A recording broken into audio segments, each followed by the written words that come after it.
So looking at the, now we're going, I guess, technical, I guess, or, business maybe in the Twitter space. What's the most effective way of acquiring traffic or followers on Twitter? What's your take? As an individual? It's, I think at the end of the day, the couple of thoughts or comments about that. Okay.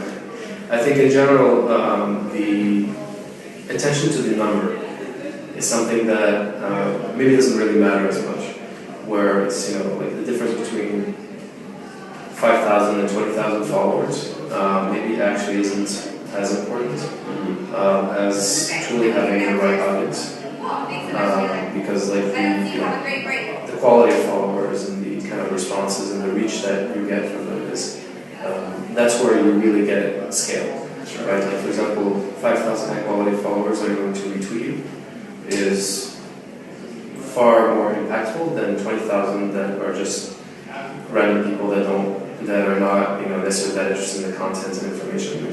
And so I think the biggest aspect of it is to focus on the creation of interesting content and to be very responsive. Like so, one of the things that does engage people a lot is the interaction.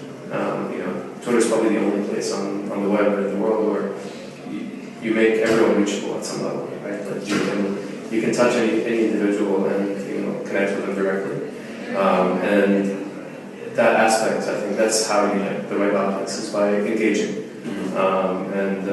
So I think that's kind of the main thing I would say is like there are ways to kind of artificially boost the numbers, but the most effective way to actually get reach, if it's the audience you care about, right, is to be very engaged. Like even with businesses and things like that, you see businesses that really put effort in engaging with people and responding to their tweets and things like that. Sure. Those are the things that really kind of bring people back and make them